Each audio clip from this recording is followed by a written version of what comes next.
I sit alone at my carefully decorated dining table birthday cake, glowing with 28 candles staring at my brother Jake's devastating text message. The silence of my empty apartment echoes with the ghost of celebrations that should have been. My phone buzzes again. Mom's casual message about charging my credit card $2,200 for Jake's promotion dinner. My hands tremble as I type back one word, noted. I blow out my candles alone, making a wish that will change everything.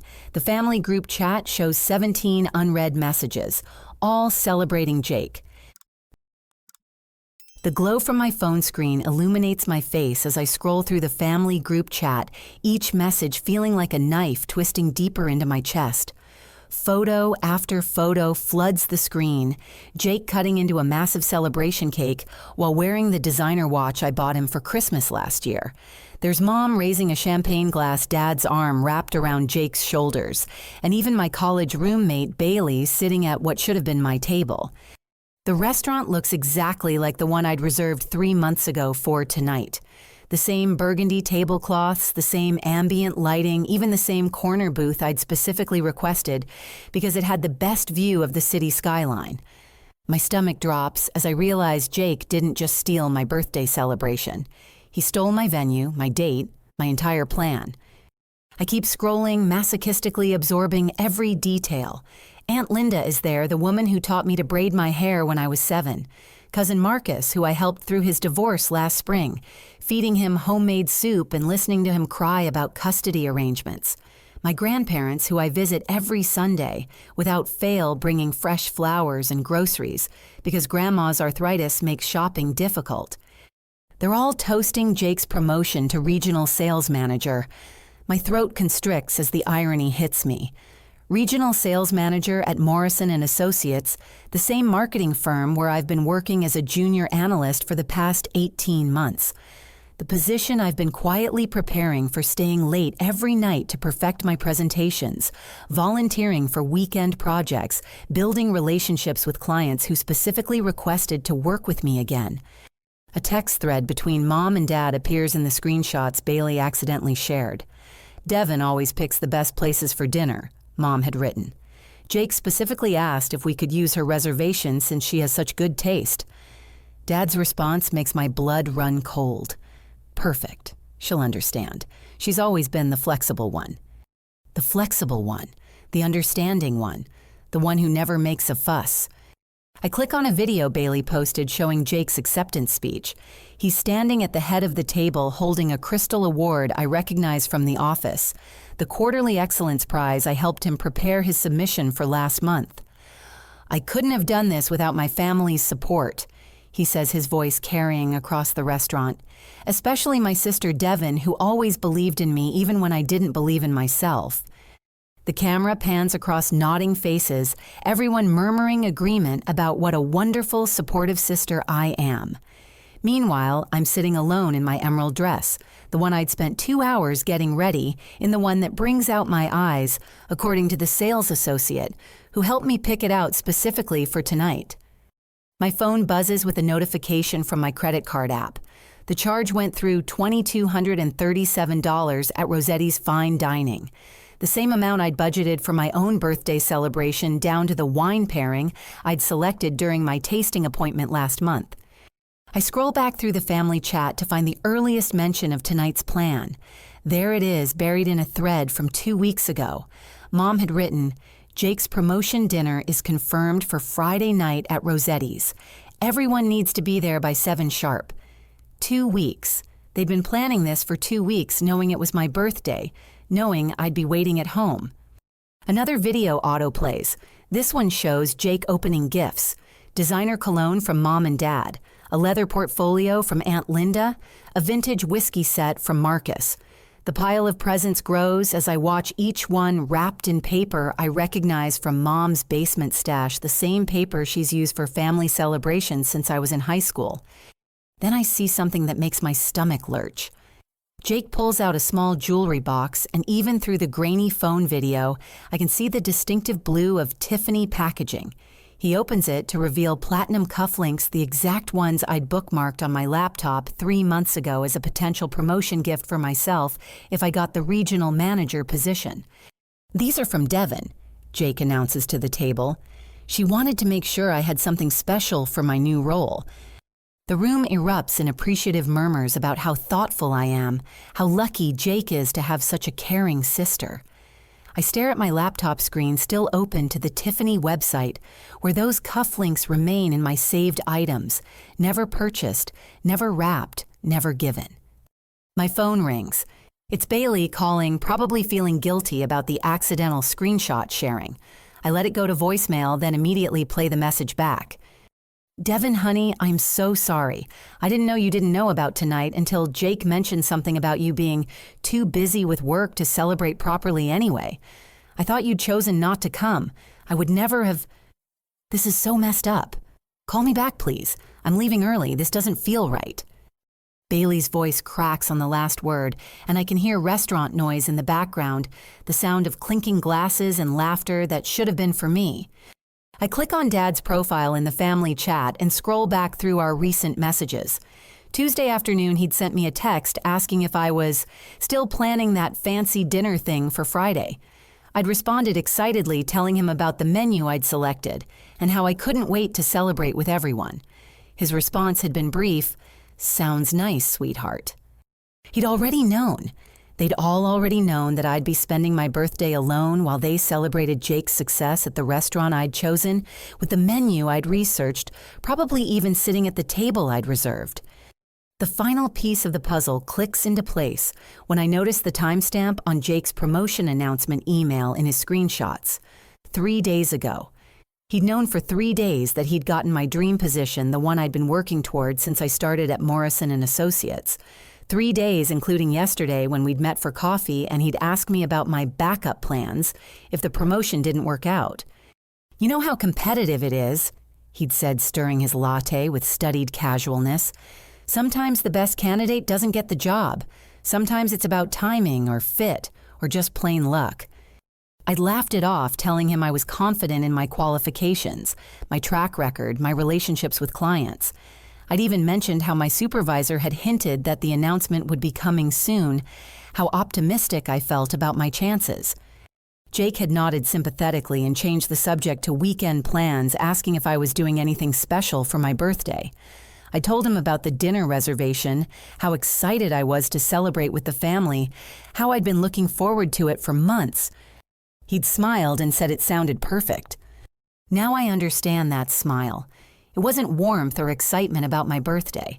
It was the satisfaction of knowing he'd already won, already taken what I'd worked for, already claimed the celebration that should have been mine. I look at my reflection in the dark window above my kitchen sink. The emerald dress looks elegant, even in the dim light. The careful makeup still perfect, despite the tears threatening at the corners of my eyes. I'd chosen everything so carefully for tonight, wanting to look successful and confident when I shared my own good news with the family. But there is no good news. There's only Jake's triumph and my empty apartment, and the growing realization that I've been playing a game where the rules were rigged against me from the start. I close the family chat and open my laptop. My banking app shows the credit card charge processing money flowing from my account to pay for a celebration of my own defeat. The irony would be funny if it weren't so completely devastating. "Game on," I whisper to my reflection, and for the first time all evening I smile. The blue glow of my laptop screen fills my living room as I navigate to the family's shared cloud storage. Last month, when Mom couldn't figure out how to organize her phone photos, I'd helped her set up the automatic backup system and shared folder access. What had seemed like a simple tech favor now becomes my gateway to understanding the true scope of tonight's betrayal. I click through folders labeled by year and event. Jake's college graduation, family vacation 2023, Christmas 2024. Each folder tells a story I thought I knew, but now I'm seeing it through different eyes. In the Christmas folder, I find screenshots of group text messages I was never included in. Devon's gift budget seems higher this year. Mom had written to Dad and Jake. She bought Jake that expensive watch and got everyone else nice things too. We should probably get her something equally thoughtful. Dad's response makes my chest tighten. She makes good money now. She can afford to be generous. Besides, Jake could use the extra support while he's trying to get ahead. I scroll deeper into the message thread, finding conversations that span months. There's a detailed discussion about my student loan payments with Mom, sharing information I'd told her in confidence about my financial planning. They'd calculated that I pay $800 a month toward my MBA loans money they apparently decided I could spare, since I'm investing in my future anyway. A spreadsheet appears in the shared folder titled Devon Support Tracking. I click it open with trembling fingers. Row after row of entries detail every dollar I've given Jake over the past 6 years. College textbook emergency, $400. Car repair when his transmission died, $1,200. Security deposit for his current apartment, $1,800. Groceries during his job search phase. Last spring, $350. The total at the bottom makes me gasp out loud, $47,215. But it's not just the money. There's a column labeled Professional Support that lists every time I've helped him with resume writing, interview preparation, and networking connections. I'd introduced him to my supervisor at Morrison & Associates when a junior position opened up. I'd coached him through 3 rounds of interviews, even doing practice sessions the night before each one. The next folder contains email forwards between Dad and his golf buddy Richard Morrison, who happens to own Morrison & Associates. The subject line makes my blood run cold. Favor for Jake, marketing coordinator opening. I read through the exchange with growing disbelief. Dad had asked Richard to consider Jake for the junior position 6 months before I'd even mentioned Jake was job hunting. Richard's response is warm and accommodating. Any son of yours is worth meeting. Have him call my assistant directly and mention our conversation. The position I'd told Jake about, the one I'd thought he'd gotten through merit and my recommendation, had been arranged through Dad's golf connections, before I'd even known Jake was interested in marketing. Another folder labeled Birthday Coordination reveals the depth of the planning that went into excluding me from tonight. The earliest message is dated 3 weeks ago, from Mom to the family group chat I'm apparently not part of. Jake's promotion dinner is confirmed for Devon's birthday. I know the timing is awkward, but this is a huge opportunity for Jake, and we need to show our support. Devon will understand. She always does. Aunt Linda had responded with concern. Shouldn't we at least talk to Devon about rescheduling? It's her birthday. Mom's reply reveals a mindset that makes my throat constrict. Devon has had 28 birthdays. This is Jake's first major promotion. She'll have other birthdays, but career opportunities like this don't come along often. Besides, she's always saying how busy she is with work. She probably won't even notice we're not available. The rest of the thread shows family members gradually agreeing to attend Jake's dinner, each one expressing mild discomfort that's quickly dismissed. By the end of the conversation, they've convinced themselves that skipping my birthday is actually a thoughtful gesture because I'm too career-focused to care about celebrations anyway. A separate folder contains my grandmother's recent emails to Mom, and my heart nearly stops as I read through them. Grandma has been sending me birthday and holiday checks for the past 2 years, just like she always has. But according to these email receipts, I've been depositing them and sending thank you notes. Except I haven't received a single check from Grandma in 2 years. The email trail shows Mom picking up Grandma's mail when she visits to help with sorting. A attached photo shows a stack of envelopes addressed to me, all marked as deposited in Mom's handwriting. The amounts add up to $3,200 over 24 months. My phone buzzes with a call from Sarah, my best friend who moved to London for work last year. The timing feels like a lifeline, and I answer on the second ring. Devon, happy birthday, gorgeous. Tell me you're having the most amazing celebration and that your family is properly spoiling you. Sarah's enthusiasm pierces through my numbness, and suddenly I'm crying. Not the quiet tears I've been holding back, but deep body-shaking sobs that come from a place I didn't know existed. Devon, what's wrong? Talk to me. Through broken words and hitching breaths, I tell her everything. The The stolen dinner, the secret group chat. Jake's promotion that should have been mine, the money trail Grandma's intercepted checks. Sarah listens without interrupting her breathing, growing sharper with each revelation. Those absolute bastards. She finally says, her British accent making the profanity sound almost elegant. Devon, this isn't just family drama. What Jake did with those checks is mail theft. What your parents did with your credit card information is fraud. This is criminal behavior. Sarah's legal background kicks in as she walks me through the implications. As a family law attorney, she's seen financial abuse patterns, and what I'm describing hits every marker. The gradual escalation, the normalization of financial exploitation, the family's collective gaslighting about my role as the supporter. Listen to me very carefully.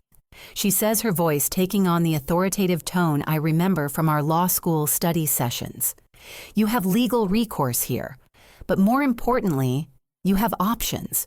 Remember that partnership opportunity I mentioned last month? The firm in Chicago is still looking for a paralegal coordinator. The salary is 30% higher than what you're making now, and they need someone who can start within 6 weeks. Sarah, I can't just leave everything. What exactly would you be leaving Devon, a family that steals from you? A job where your own brother gets the promotion you earned, a life where you're valued only for what you can provide financially. Her words hit like ice water, shocking me into clarity. What would I actually be leaving behind? The call waiting beep interrupts my thoughts.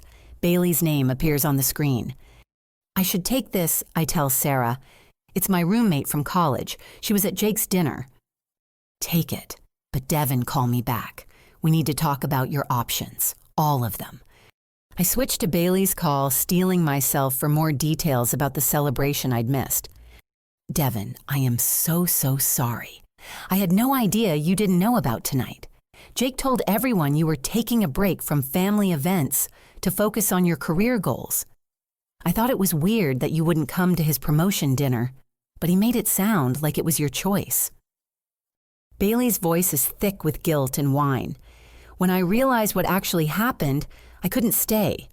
The whole thing felt so wrong. Your mom kept talking about how thoughtful you are for letting Jake use your restaurant reservation, and your dad was going on about how mature you are for understanding that Jake's promotion takes priority. They actually said that. Devon, they were talking about you like you're some kind of saint who doesn't have normal human feelings, like you exist just to support Jake's life and career. It was really uncomfortable to listen to. Bailey pauses, and I can hear her moving around her apartment, probably pacing like she does when she's agitated. There's something else. Jake's girlfriend, Melissa, was asking questions about your financial situation. Apparently, Jake told her you make twice what you actually make, and that you're planning to help them with their down payment when they buy a house next year. My hand tightens on the phone. He told her what? She was talking about wedding planning and mentioned how generous it was that you'd offered to cover the engagement party costs.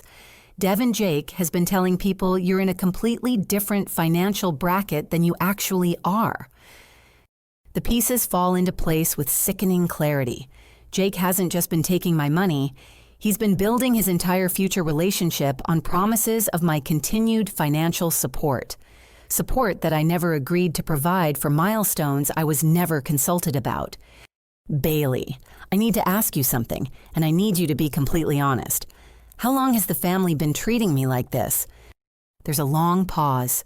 Devon, I love you like a sister, but you've been letting them treat you like this for years. Every time we've talked, you've had some story about helping Jake through a crisis or covering family expenses because you're in a better position to handle it. I always wondered why everything always fell on you. After I hang up with Bailey, I sit in my silent apartment surrounded by evidence of my own exploitation. The birthday cake sits on my counter candles, now melted into colorful puddles on the chocolate frosting.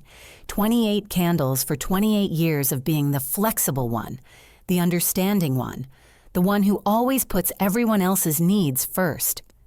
I look at my phone where Sarah's contact information glows on the screen. In London, it's already tomorrow. A new day, a fresh start, a life where I could be valued for my talents instead of my bank account. For the first time in hours, I feel something other than hurt. It's small and fragile, but it's their hope. The possibility that this devastating birthday could be the beginning of something entirely different. I pick up my phone to call Sarah back, my fingers steady now, my voice clear when she answers. "I'm fine," I tell her, and I'm surprised to realize I mean it. Actually, I'm better than fine. I'm about to become unstoppable. Sarah's voice crackles through the international connection, but her words come through crystal clear as she outlines exactly what my legal options are. The laptop screen illuminates my face as I take notes, documenting every detail with the precision that made me good at my job, the job I apparently just lost to my own brother. Mail theft is a federal offense, Devon. The checks from your grandmother alone constitute multiple counts. An unauthorized use of your credit card information, even by family members, falls under financial fraud statutes. Sarah's legal training makes her sound older than her 29 years. But before we talk about prosecution, let's talk about protection and your future. She explains the paralegal coordinator position in Chicago in detail. The firm specializes in family law and financial abuse cases, which suddenly feels like destiny rather than coincidence. The starting salary is $68,000, $15,000 more than I'm making now, plus full benefits and a signing bonus that would cover my moving expenses. They need someone who understands the legal implications of financial abuse because they're expanding their practice to include more complex family cases. Your marketing background combined with your legal knowledge makes you perfect for the role. Sarah, I appreciate this, but I can't just abandon everything I've built here. Built what exactly? Her voice is gentle but firm. A career where your family connections undermined your advancement. A family that sees you as an ATM. A brother who's been systematically stealing from you for years. The truth in her words stings because it's so accurate. What exactly would I be leaving behind? My call waiting beeps with an unknown local number. I almost ignore it, but something makes me answer. Devon Thompson. This is Jennifer Walsh from Morrison & Associates Human Resources. I'm calling about the regional manager position. My stomach drops. Oh, I assume you're calling to let me know about Jake's promotion. There's a pause. Actually, I'm calling because there's been an irregularity in Mr. Thompson's application that requires verification. Do you have a few minutes to discuss some professional references? References. Mr. Thompson listed you as his primary professional reference for his previous role at Hartley Marketing. However, our verification process shows some discrepancies. According to our records, you've never been employed by Hartley Marketing. Could you clarify your professional relationship with Mr. Thompson? My blood turns cold. I've never worked at Hartley Marketing. Jake is my brother, not a professional colleague. I see. And the recommendation letter submitted under your name for his application to our junior position last year. What recommendation letter? Jennifer's voice becomes more formal. Ms. Thompson, we have a signed letter of recommendation on your letterhead, claiming extensive professional experience working with your brother. If you didn't write this letter, we have a significant problem. The implications crash over me like ice water. Jake didn't just get his job through Dad's connections. He fabricated professional references using my name and credentials. Every application he's submitted has probably included forged documents claiming I supervised his work, evaluated his performance, or collaborated with him professionally. Ms. Walsh, I think you need to know that Jake Thompson is my brother, and I've never supervised his work in any professional capacity. Any documents suggesting otherwise are fraudulent. Thank you for clarifying, Ms. Thompson. This conversation will be documented as part of our investigation. I'm afraid we'll need to place Mr. Thompson on administrative leave pending a full review of his employment application. After Jennifer hangs up, I stare at my phone in shock. Jake's promotion isn't just undeserved, it's based on criminal fraud. And I'm the unwitting accomplice whose credentials he's been using to build his entire career. My phone rings again. Sarah calling back right on schedule. "I've been thinking about your situation," she says without preamble. "I want to offer you something beyond just the job in Chicago. I want to help you take control of this entire mess." She explains that her firm has dealt with similar cases where family members exploit each other financially and professionally. They have protocols for helping victims document evidence, recover stolen funds, and establish legal boundaries with abusive family members. The first step is protecting yourself going forward. Close the credit account your mother has access to immediately. Change your bank account information. Redirect your mail to a post office box. Document everything you've discovered tonight. "Sarah, I can't just go to war with my entire family." You're not going to war, Devon. You're finally fighting back against people who've been at war with your financial independence for years. There's a difference. As if summoned by our conversation, my phone buzzes with a text from Mom. "Honey, the restaurant manager mentioned there might be an issue with tonight's bill. Could you call them to clear things up? Thanks, sweetie." I show Sarah the message over video call. Her expression hardens. "That's not a billing issue, Devon. That's additional charges being attempted on your card. Call your credit card company right now and report the fraud." The fraud department confirms my worst suspicions. Someone has attempted to charge an additional $3,800 to my card from Rossetti's, probably for after-dinner drinks dessert and gratuities for the extended celebration I wasn't invited to attend. "The charge was declined because it exceeded your daily limit," the representative explains, "but the attempt is flagged in our system. Would you like to report this as unauthorized use?" I look at my reflection in my dark kitchen window, still wearing the emerald dress I'd chosen so carefully for my birthday celebration, still with makeup perfectly applied for a family dinner that never included me. But something in my expression has changed. There's a hardness there that wasn't present this morning, a resolve that comes from finally understanding exactly how little my family values my well-being. "Yes," I tell the fraud representative. "I'd like to report unauthorized use and request a new card with different numbers." When I hang up, Sarah is smiling at me through the laptop screen. "How do you feel?" "Terrified," I admit, but also relieved, like I've been holding my breath for years and can finally exhale. That's exactly what financial abuse victims describe when they start setting boundaries. The fear is normal, Devon. You've been trained to prioritize everyone else's comfort over your own safety. Sarah walks me through practical next steps. Document everything I've discovered tonight. Secure my financial accounts.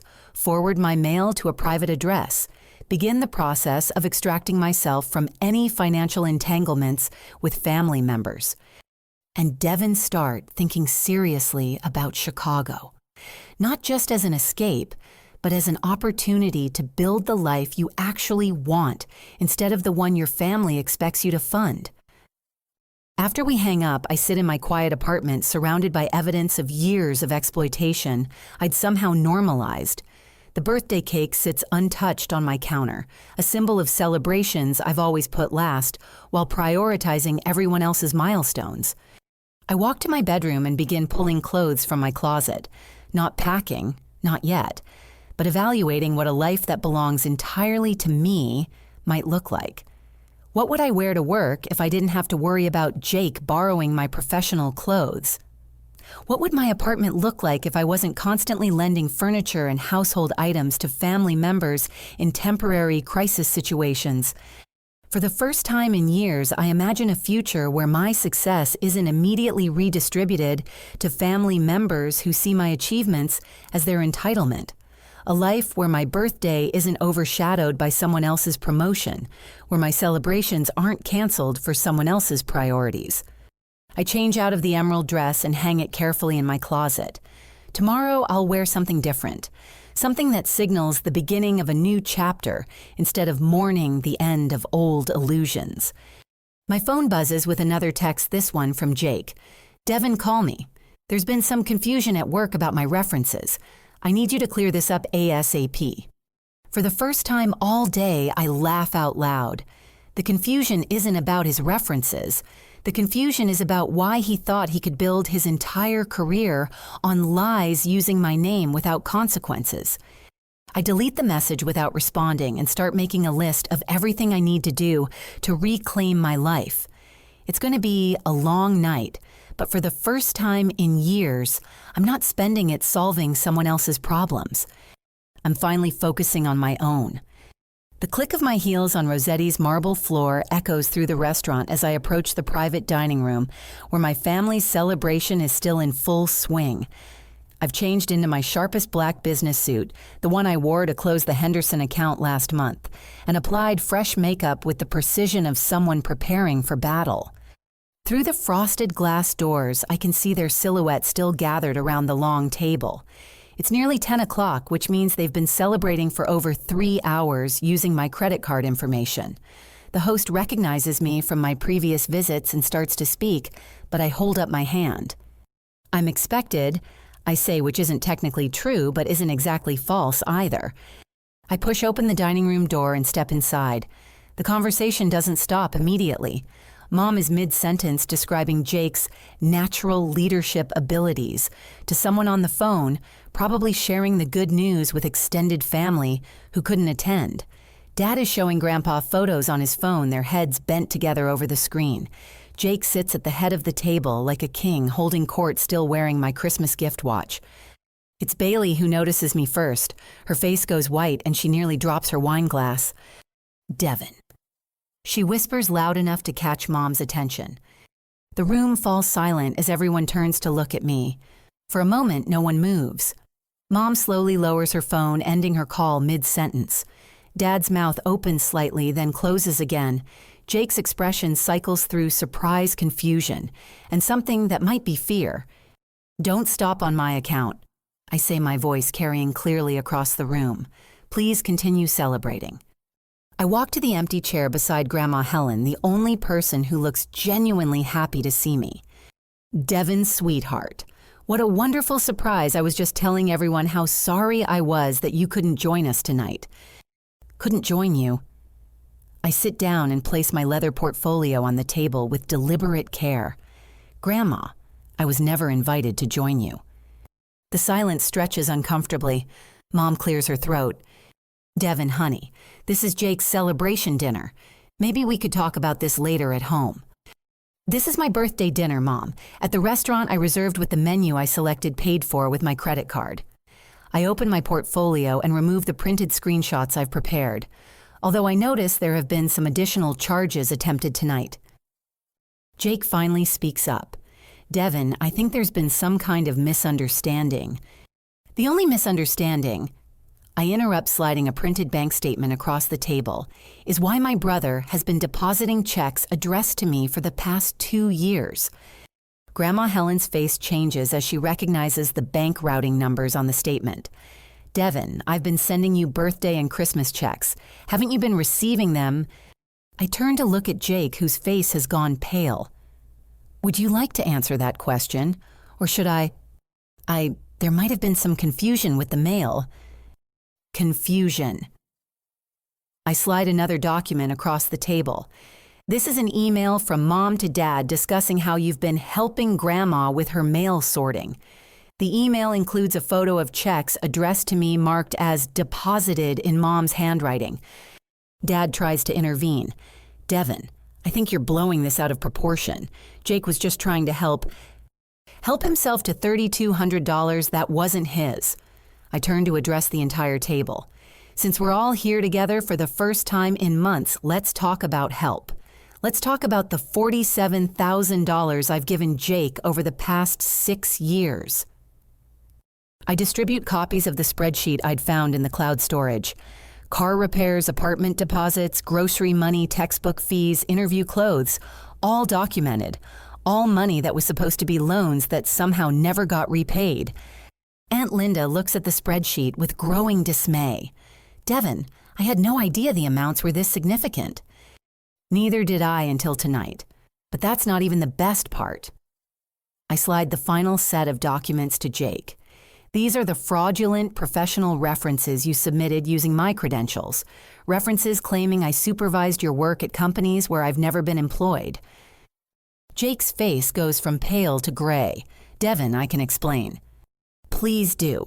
Explain it to everyone here. Explain how you built your entire career on forged documents using my professional reputation. The table erupts in uncomfortable murmurs. Marcus looks at the reference letters with obvious confusion. Jake, these documents claim Devon was your supervisor at 3 different companies. It's not what it looks like. It's exactly what it looks like. I keep my voice level professional. Jake has been committing mail theft, credit card fraud, and professional document forgery, and he's been doing it with the family's full knowledge and support. Mom's face flushes red. Devon Jake is family. Sometimes family members help each other through difficult help. I stand up and my voice carries clearly across the restaurant. You call stealing my mail, forging my signature, and lying to my employers helping. The restaurant manager appears at our table, clearly uncomfortable with the rising voices. Is everything all right here? We've had some concerns about additional charges to the card on file. Actually, I say, turning to face him, there's been some fraud involving tonight's payment. I'd like to clarify which charges were authorized and which weren't. Jake jumps up from his chair. Devon, don't do this here, not tonight. This is supposed to be a celebration. You're right. It is supposed to be a celebration. It's supposed to be my birthday celebration at my restaurant with my family. Instead, it's a celebration of my brother stealing my career opportunity using my own professional credentials. Bailey stands up from her chair. I should go. This feels like a private family matter. Please stay, I say. You're the only person here who tried to warn me about what was happening. I turn back to Jake, who's standing frozen beside his chair. I spoke with HR at Morrison & Associates tonight. They're very interested in discussing the fraudulent references you submitted during your application process. Devon. Dad says, his voice taking on the authoritative tone he's used to end family arguments since I was a child. I think you need to calm down and think about what you're doing. I have thought about it. I've thought about how you arranged Jake's interview through your golf buddy before I even knew he was interested in marketing. I've thought about how you've all spent weeks planning this dinner on my birthday, knowing I'd be sitting home alone. I've thought about how you've trained me to be the flexible one, who always understands when my needs come last. I gather my documents and put them back in my portfolio. I've thought about it very carefully, and here's what's going to happen. Jake, you're going to contact your bank and arrange immediate restitution for every dollar you've stolen from me. All of it. With interest. Devon, I don't have that kind of money. Then you'll figure it out. You're also going to contact Morrison & Associates and admit that you falsified your professional references. And you're going to contact Grandma and apologize for intercepting her mail. And if I don't, I smile at him, and it's not a warm expression. Then I'll be filing criminal charges for mail theft, credit card fraud, and professional identity theft. Your choice. I turn to my parents. As for you two, you're going to close any accounts that have my name or credit information attached. You're going to stop discussing my finances with other family members, and you're going to start treating me like an adult whose time and money deserve respect. Mom's voice is strained. Devon, you're being unreasonable. Family members support each other. Support goes both ways, Mom. When was the last time any of you supported something I wanted? When was the last time my birthday wasn't overshadowed by someone else's crisis? When was the last time you treated my goals as important as Jake's? The silence that follows is answer enough. I reach into my purse and place my apartment keys on the table in front of Jake. These are to my spare room where you've been staying temporarily for the past 8 months. I'll need you moved out by Sunday. Devon, where am I supposed to go? That's not my problem to solve anymore. I turn to address the table one final time. I'm accepting a job offer in Chicago. I'll be moving in 2 weeks. Anyone who wants to maintain a relationship with me will need to learn to respect boundaries and treat me as an equal instead of a funding source. I walk toward the door, then pause and turn back. Oh, and Jake, Congratulations on your promotion. I hope it was worth destroying our relationship over a job you obtained through fraud. As I leave the restaurant, I can hear the chaos erupting behind me. Voices raised in argument chairs scraping against the floor, the sound of a family finally being forced to confront the consequences of years of exploitation. The cool night air hits my face as I step onto the sidewalk. My phone is already buzzing with calls and texts, but I ignore them all. For the first time in years, I've said exactly what I needed to say, and I don't owe anyone an explanation or an apology. I get in my car and start driving toward home, except it's not really home anymore. It's just the place where I've been living while funding everyone else's dreams. Tomorrow I'll start building something that actually belongs to me. I wake up in Sarah's guest bedroom in Chicago to the sound of rain against unfamiliar windows and 43 missed calls on my phone. The drive through the night had taken 6 hours, but I'd needed the time to think to process the reality of what I'd done and what came next. Sarah had been waiting with coffee and a spare key when I arrived at dawn. The missed calls tell their own story. 17 from Mom, 12 from Dad, 8 from Jake, 3 from Aunt Linda, 2 from Marcus, and 1 from Bailey. The text messages paint an even clearer picture of the chaos I'd left behind. Mom's messages escalate from concern to angry to desperate. Devon, please call us. We need to talk about tonight. Then, you're being incredibly selfish. This is your family. Finally, Jake is devastated. How could you humiliate him like that on his special day? Jake's texts shift between manipulation and threats. Devon, I know you're upset, but destroying my career won't solve anything. Then, you're really going to throw away our entire relationship over money. And finally, if you don't fix this with my job, I'll make sure the whole family knows what kind of person you really are. I'm scrolling through Bailey's supportive messages when my phone rings. It's my downstairs neighbor, Mrs. Chen, calling from my building. Devon, honey, there's a young man here causing quite a scene in the lobby. He says he's your brother and he's demanding the doorman let him into your apartment. Should I call the police? Through the phone, I can hear Jake's voice in the background, raised and agitated. She's my sister. I just need to talk to her. This is all a misunderstanding. Mrs. Chen, please don't let him up. He doesn't live there anymore, and I'm not in the city right now. If he won't leave, yes, please call building security. He seems very upset, dear. He keeps saying something about his job and how you've ruined his life. After I hang up with Mrs. Chen, Sarah appears in the doorway with fresh coffee and an expression of grim satisfaction. I take it the family's not handling your newfound boundaries well. Jake drove 6 hours to bang on my apartment door. Apparently, I've ruined his life by refusing to enable his criminal behavior. Classic response from an abuser when their victim stops cooperating. Sarah settles into the chair beside my bed. My firm sees this pattern constantly. The initial shock when boundaries are set, followed by escalation as they try to regain control. My phone buzzes with a call from an unknown Chicago number. Sarah nods encouragingly and I answer. Devon. This is Margaret Steinberg from Steinberg, Walsh & Associates. Sarah mentioned you might be interested in our paralegal coordinator position. The conversation that follows feels surreal in its normalcy. Margaret is professional, warm, and impressed by my background in marketing and legal research. She asks intelligent questions about my experience with client relations and document management. There's no drama, no hidden agenda, no family politics affecting my professional prospects. We'd like to offer you the position pending a background check and references. The starting salary is $68,000 plus health benefits retirement matching and 3 weeks vacation. Can you start in 2 weeks? 2 weeks. Enough time to finish my projects at Morrison & Associates, pack my apartment, and completely restructure my life. Yes, I say without hesitation. I accept. After Margaret hangs up, I stare at my phone in amazement. In less than 12 hours, I've gone from having my career sabotaged by family fraud to landing a better position in a new city. The contrast is so stark, it's almost funny. My phone immediately rings again. This time, it's Melissa, Jake's girlfriend. Devon, I hope it's okay that I called. Jake gave me your number months ago, but I've never used it before. Her voice is shaky, like she's been crying.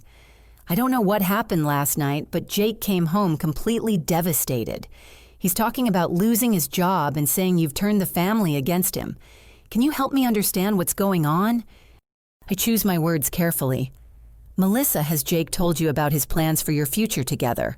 About buying a house or planning a wedding? Yes, he's been talking about proposing soon. He says his promotion means we can finally afford the kind of life we've dreamed about. Has he mentioned where the money for these plans is coming from? There's a long pause. He said he's been saving and that you've offered to help with some of the bigger expenses since you're in such a good financial position. My heart sinks for Melissa. She's planning a future based on lies and money that doesn't exist. Melissa, I never offered to help with your wedding or house expenses. Jake has been stealing money from me for years, and last night I finally confronted him about it. Stealing, that's impossible. Jake wouldn't do that. I spend 20 minutes walking Melissa through the evidence, from the intercepted checks to the forged references to the unauthorized credit card charges. By the end of our conversation, she's crying. He showed me bank statements, she whispers. Statements showing regular deposits that he said were bonuses from work, but the dates match what you're saying about your grandmother's checks. Melissa, I'm not telling you this to hurt you. I'm telling you because you deserve to know the truth before you make any major life decisions with Jake. After she hangs up, I feel hollowed out. Jake's fraud hasn't just affected me. It's destroyed the foundation of his relationship with someone who genuinely loves him. Sarah finds me staring out the window an hour later. How are you processing all this? I keep waiting to feel guilty. I admit. I keep thinking I should call them back, apologize, try to fix things. That's the conditioning talking. You've been trained to manage everyone else's emotions and solve everyone else's problems. The guilt you're feeling isn't about doing something wrong. It's about doing something different. My phone buzzes with yet another call from Jake. This time I answer. Devon, thank God. Listen, I know you're angry, but you have to help me fix this situation at work. If I lose this job, I'll lose everything. His voice has the frantic edge of desperation, completely different from his usual confident charm. Jake, I didn't create your work situation. You did when you committed fraud. It wasn't fraud, I just enhanced some details to help my application stand out. Everyone does that. Everyone doesn't forge professional references using their sister's credentials. Devon, please. Melissa and I were going to get engaged next month. I've already put a deposit down on the ring. If you don't help me fix this, our entire future is ruined. The manipulation is so blatant, it's almost insulting. Whose money did you use for that deposit, Jake? Listen, that's not important right now. What's important is fixing this mess you created. The mess I created. My voice rises despite my efforts to stay calm. I created this mess by refusing to let you continue stealing from me. You know what I mean? You could call my HR department and tell them there was some kind of miscommunication about the references. You could say it was a family misunderstanding. No, Jake, I won't lie to cover up your criminal behavior. Fine. His voice turns cold. But don't blame me when the family chooses my side over yours. Don't blame me when you end up completely alone because you couldn't forgive one small mistake. The threat hangs in the air between us. Choose him or lose the family entirely. Jake, I say quietly, if the family's love is conditional on me enabling your theft and fraud, then it was never really love to begin with. I hang up and block his number. Sarah appears in the doorway again this time, carrying a bottle of wine and 2 glasses. That sounded like it went well, she says dryly. He offered me a choice, enable his criminal behavior or lose the family forever. And I chose myself. For the first time in my adult life, I chose what's best for me instead of what's easiest for everyone else. Sarah pours the wine and raises her glass. To choosing yourself, and to the family that actually deserves you wherever you find them. As we toast, my phone buzzes one final time. It's a text from Bailey. Just wanted you to know that some of us understand what you did took incredible courage. Don't let them make you doubt that you deserve better. For the first time all day, I smile. Maybe I am losing a family, but maybe I'm also finally finding myself. 3 days later, I sit in my Chicago hotel room systematically executing the plan I've spent 72 hours perfecting. My laptop displays multiple browser tabs, my new firm's employee portal, my Chicago apartment rental applications, and the email draft I'm preparing to send to Jake's HR department, with documented evidence of his fraudulent references. The phone call with Morrison & Associates goes exactly as I anticipated. Jennifer Walsh from HR listens carefully as I provide timestamps, document copies, and a detailed explanation of how my credentials were used without permission. Ms. Thompson, this information confirms our investigation findings. Mr. Thompson's employment will be terminated effective immediately. We appreciate your cooperation in bringing this matter to our attention. Will you be pressing charges? That's under review with our legal department. At minimum, this will be reported to relevant professional associations. After hanging up, I open my laptop to find 3 emails waiting.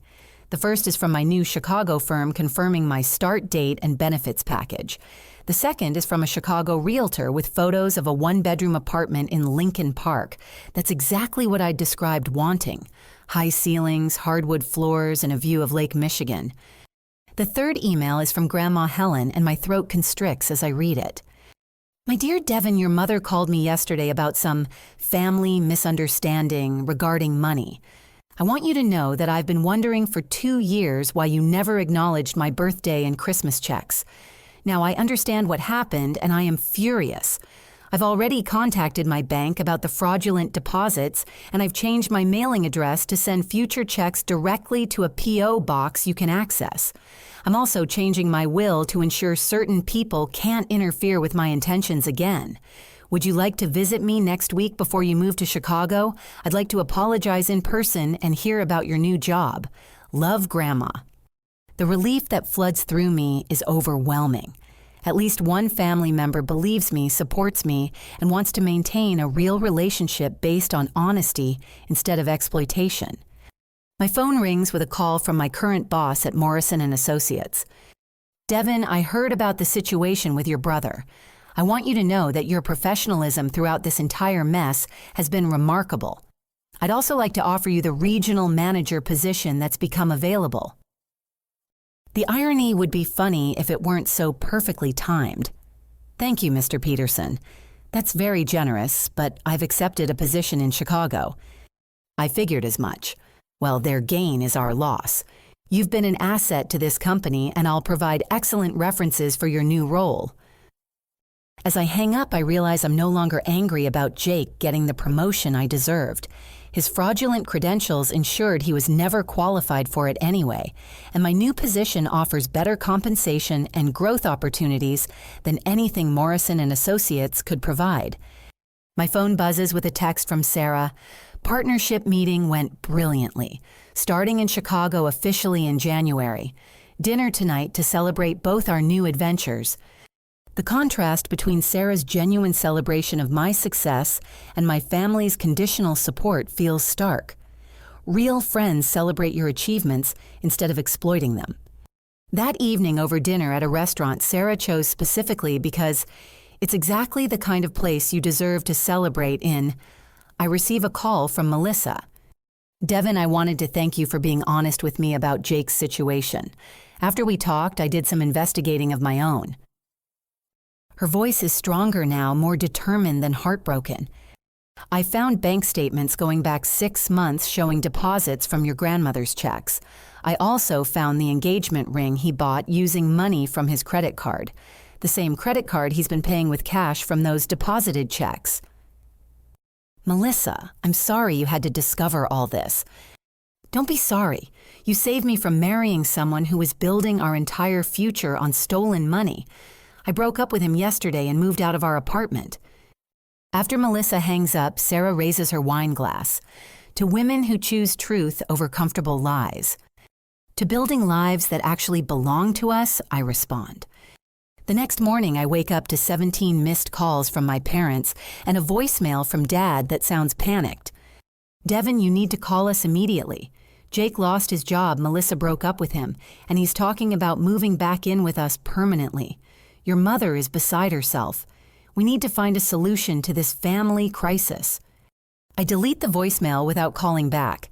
Jake's employment consequences and relationship problems are not family crises requiring my intervention. They're the natural results of his criminal behavior. Instead, I call the moving company and schedule them to pack and transport my belongings to Chicago. I call my Chicago realtor and submit an application for the Lincoln Park apartment. I call my credit card company and confirm that all fraudulent charges have been reversed and my account is secure. By noon, I've systematically addressed every practical aspect of my move, while ignoring the emotional manipulation coming from my family's phone calls and texts. At 2 o'clock, I drive to visit Grandma Helen at her assisted living facility. She greets me with the fierce hug I remember from childhood and immediately starts apologizing for not realizing sooner that my mail was being intercepted. "I should have known something was wrong when you never called to thank me for the checks. That's not like you." We spend 2 hours discussing my new job, my Chicago plans, and her intentions to update her will to prevent future family interference with her financial gifts. "I've been thinking about family dynamics," Grandma says as I prepare to leave. "Sometimes the family members who demand the most support are the least grateful for what they receive. And sometimes the family members who ask for the least help are the ones who deserve the most." Her words stay with me during the drive back to my apartment, where I find Jake waiting in the lobby despite being told by building security that he's not welcome. "Devon, we need to talk." "No, we don't. You need to accept that your actions have consequences." "My life is falling apart." "Your life is falling apart because you built it on lies and theft. I didn't cause this." "You did." "I'm your brother." "You're a person who happens to be related to me. Being family doesn't give you the right to commit crimes using my identity." Jake's face cycles through anger, desperation, and something that might finally be recognition of reality. "What do you want from me? What would it take for you to help me fix this?" For a moment, I consider the question seriously. What would it take? It would take you acknowledging that what you did was theft, not borrowing or family support. It would take you making full financial restitution without being forced. It would take you getting professional help to understand why you feel entitled to other people's money and success. It would take years of changed behavior, not just apologetic words. And if I did all that, I look at my brother, really look at him, and see someone who's never learned to earn what he wants instead of taking it from others. Someone who's never developed the resilience to handle disappointment or setbacks. Someone who's been enabled by family dynamics that I can't single-handedly fix. Jake, I hope you do all those things. Not for me, but for yourself. But I won't be waiting around to see if you follow through. I'm building a life in Chicago, and I'm not available to solve your problems anymore. As I walk toward the elevator, Jake calls after me. "Devon, wait.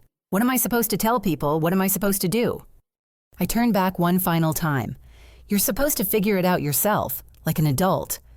The elevator doors close, and for the first time since this whole situation began, I feel genuine peace. Not happiness exactly, but the deep satisfaction of finally choosing my own well-being over everyone else's convenience. Tomorrow I'll finish packing for Chicago. Tonight I'll order takeout from my favorite restaurant, watch a movie I've been wanting to see, and celebrate my birthday the way I should have 3 days ago, focused entirely on my own joy. 6 months later, I sit in my bright corner office overlooking Lake Michigan, reviewing the quarterly report that will earn me a bonus, equal to what Jake stole from me over 2 years. The morning sun streams through floor-to-ceiling windows, illuminating the framed photo on my desk. Sarah and me at her partnership celebration last month, both of us radiating the confidence that comes from building careers based on merit instead of manipulation. My phone rings with a call I've been expecting. Grandma Helen's weekly check-in has become one of my favorite traditions since moving to Chicago. "How's my successful granddaughter today?" Her voice carries the warmth I'd forgotten family conversations could have. "I'm wonderful, Grandma. The Patterson case settles today, which means our family law division officially exceeded its first-year projections." "I'm so proud of you, dear. And how are you settling into your new life?" I look around my office, then out at the bustling city that's become home faster than I ever imagined possible. I love it here. I love the work, the city, the independence. I love having relationships based on mutual respect instead of financial obligation. Grandma Helen updates me on family news with her characteristic directness. Jake moved back in with our parents after losing his job and apartment. He's been unemployed for 4 months, claiming the false accusations I made have blacklisted him in the marketing industry. Mom and Dad are struggling financially now that they can't rely on my subsidies, and Jake's income is gone. Your mother called me last week asking if I'd consider helping Jake get back on his feet with a loan. I told her that Jake is 31 years old and perfectly capable of getting himself back on his feet through honest work. How did she respond to that? She accused me of being influenced by your vindictive attitude. I told her that expecting family members to face consequences for criminal behavior isn't vindictive. It's healthy. After Grandma Helen hangs up, I return to reviewing client files for this afternoon's settlement conference. The Patterson case involves a daughter whose parents systematically drained her college fund to support her gambling-addicted brother. The parallels to my own situation made me particularly invested in achieving a favorable outcome. At lunch, I meet Bailey at the cafe near her new job downtown. She moved to Chicago 2 months ago for a marketing position, with a nonprofit citing my example as inspiration to stop letting geography limit my career options. "I've been thinking about family dynamics a lot lately," Bailey says over salad. "Watching your situation evolve has made me examine my own patterns of people-pleasing and boundary setting. What have you discovered?" "That I've been afraid to disappoint people for so long that I forgot to prioritize my own happiness. Moving here, building friendships based on shared interests instead of shared history, has been incredibly freeing." Bailey mentions that she ran into Marcus at a coffee shop last weekend. He asked about me expressing regret about his role in the birthday dinner situation. He said he's been thinking about how the family dynamics affected everyone, not just you. Apparently, Jake's return home has created tension because he expects the same level of support he received before, but now there's no Devon subsidy to make that possible. "And how do you feel about that?" "Honestly, I feel like justice is being served, not in a cruel way, but in a natural consequences way. Jake is finally experiencing what life looks like when his actions have real repercussions." That afternoon's settlement conference exceeds my expectations. The Patterson family agrees to full restitution plus damages, and my clients walk away with both financial recovery and legal precedent for future cases. Margaret Steinberg congratulates me on another successful resolution. "Devon, you've become our go-to attorney for financial abuse cases because clients trust your understanding of family exploitation dynamics. Have you considered specializing further in this area?" "The possibility intrigues me. My personal experience combined with my legal training creates a unique perspective that helps clients navigate both the emotional and practical aspects of family financial abuse. At 5 o'clock, I leave the office and walk through Millennium Park toward my apartment. The evening air carries the scent of Lake Michigan, and the city buzzes with the energy of people pursuing their own dreams instead of funding someone else's. My phone buzzes with a text from an unknown number. I almost ignore it, but something makes me check. "Devon, this is Melissa. I wanted you to know that I started therapy after our conversation, and it's helped me understand how Jake's manipulation affected my sense of reality. I also wanted to thank you for refusing to enable his behavior, even though it cost you your family relationships. Your courage gave me permission to choose truth over comfort. I hope Chicago is everything you dreamed it would be. I screenshot Melissa's message and save it in a folder with other notes of appreciation I've received from people whose lives were improved by my refusal to continue enabling Jake's destructive patterns. At home in my Lincoln Park apartment, I prepared dinner while video chatting with Sarah, who's in London finalizing her partnership transition. "I have news," she says, grinning at the camera. "The firm is opening a Chicago satellite office next year and they want me to head it up. I'll be moving back to the States in 6 months." "Sarah, that's incredible. We'll be in the same city again." "I specifically requested Chicago because of the collaborative opportunities with firms like yours. Family law and international business law intersect more often than people realize." As we discuss her move and potential professional collaborations, I realize how different this conversation feels from family discussions I used to have. Sarah celebrates my successes instead of calculating how they might benefit her. She asks about my happiness without immediately transitioning to her own needs. She treats my achievements as independent accomplishments rather than family resources to be redistributed. After dinner, I sit on my balcony overlooking the lake, working on the legal blog I started about financial boundaries in family relationships. Tonight's post discusses the difference between supporting family members and enabling destructive behavior. The blog has gained a following among family law professionals and individuals navigating similar situations. My phone rings with a call from a number I don't recognize. Usually I wouldn't answer, but something makes me pick up. "Is this Devon Thompson? This is Dr. Patricia Wells from the Chicago Family Law Institute. We've been following your blog and we'd like to invite you to speak at our annual conference about financial exploitation in family systems." The speaking opportunity represents exactly the kind of professional recognition I dreamed about, but never pursued, while my energy was consumed by family crises. Now, with clear boundaries and protected resources, I can focus on building expertise and reputation in areas that genuinely interest me. As I hang up from Dr. Wells' call, I walk inside to my home office and look at the vision board I created when I first moved to Chicago. Photos of my dream apartment, my ideal career trajectory, my goals for professional speaking and writing. 6 months ago, these felt like impossible fantasies. Now they're becoming reality through focused effort and protected resources. At 9 o'clock, I video call Grandma Helen for her bedtime story tradition. She tells me about her day, and I tell her about mine. Tonight she shares news that both surprises and satisfies me. I've decided to establish a scholarship fund for young women pursuing legal careers. I want to use some of my savings to help other girls avoid the kind of financial exploitation you experienced. "Grandma, that's beautiful. What made you think of that?" "Watching you rebuild your life with such grace and determination. You turned a painful experience into expertise that helps other people. That's the kind of legacy I want to support." After we hang up, I sit quietly in my living room surrounded by furniture I chose myself.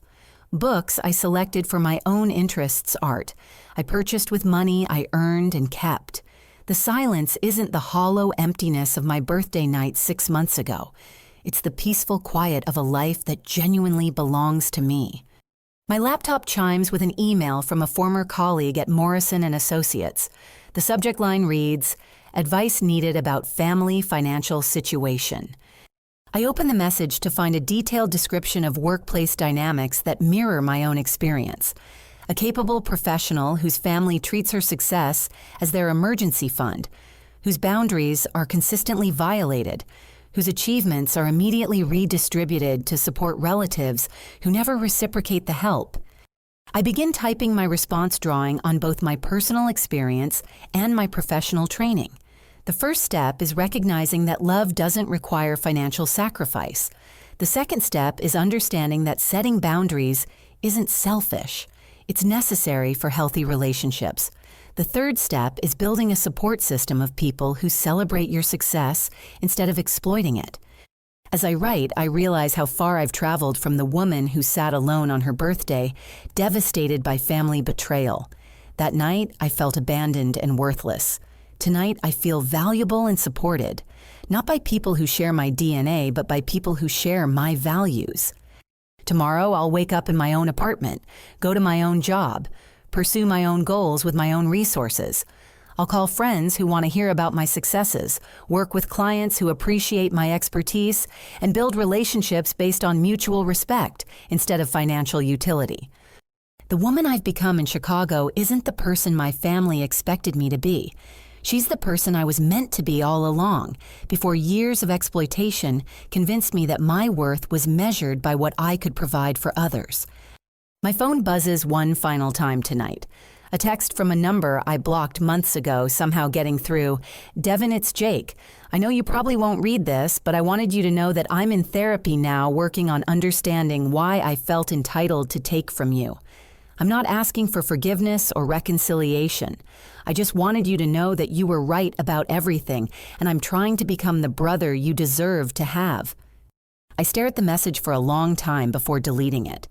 Jake's recovery, if it's genuine, is something he needs to pursue for himself, not as a strategy to regain access to my support. The fact that he's not asking for anything in return suggests he might actually be developing the insight and accountability he's always lacked. But even if Jake transforms completely, I won't be returning to Chicago to resume our previous relationship. I've built a life here that reflects my values and priorities, surrounded by people who appreciate my qualities instead of exploiting them. As I get ready for bed, I think about the birthday wish I made 6 months ago, blowing out 28 candles alone in my empty apartment. I'd wished for things to change for my life to become something different than the endless cycle of supporting other people's dreams at the expense of my own. That wish came true, but not in any way I could have predicted. I didn't get my family back. I discovered I deserve better than the family I had. I didn't keep the job I thought I wanted. I found a career that aligns with my values and utilizes my experiences. I didn't maintain the relationships I thought I needed. I built connections based on authenticity instead of utility. Tomorrow is Friday, and Sarah and I are planning to celebrate her partnership and my upcoming speaking engagement. We'll choose a restaurant based on what we want to eat, not what someone else can afford. We'll discuss our professional goals without worrying about how our success might be redistributed to fund someone else's crisis. We'll make plans that prioritize our own happiness instead of managing other people's emotions. The contrast with my birthday dinner 6 months ago couldn't be more stark. That night, I sat alone while my family celebrated my brother's stolen achievements with my money. Tomorrow night, I'll celebrate genuine accomplishments with people who want me to succeed. Before I turn off the lights, I take one last look at my vision board. Every goal I set 6 months ago has either been achieved or is actively in progress. The apartment, the career advancement, the financial security, the supportive relationships, the sense of independence and self-worth. I add one new photo to the board, an image of a courtroom representing my next goal of completing my law degree part-time while working. My firm has offered tuition assistance, and I've been accepted into Northwestern's evening program starting in the fall. In 2 years, I'll be a qualified attorney specializing in family financial abuse cases. In 5 years, I'll be opening my own practice focused specifically on helping individuals extract themselves from exploitative family dynamics. In 10 years, I'll be writing books and teaching seminars about financial boundaries and family recovery. None of these goals require anyone else's permission or support. None of them will be undermined by family members who see my achievements as their entitlements. All of them are built on the foundation I started constructing the night I finally chose myself over everyone else's expectations. I fall asleep in my own bed, in my own apartment, in my own life, surrounded by evidence that sometimes the best thing that can happen to you is discovering that you're stronger than you ever imagined. 6 months ago, my family taught me that their love was conditional on my willingness to be exploited. Tonight, I'm grateful for that lesson because it freed me to find relationships where love is based on mutual respect instead of financial utility. The woman who blew out her birthday candles alone was devastated by betrayal.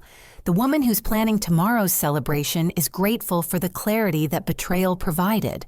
Sometimes the worst thing that happens to you becomes the catalyst for the best life you could have imagined. And sometimes choosing yourself isn't selfish. It's the most generous thing you can do for everyone involved because it forces them to finally become the people they're capable of being instead of remaining the people they've gotten away with being. I've never been happier to be wrong about what I thought I needed. Have you ever found yourself in a situation where you realized you were giving more to your family than you were receiving? How did you find the courage to set boundaries, even when it meant disappointing people you love? I'd love to hear your stories in the comments below. Your experiences might help someone else who's struggling with similar family dynamics.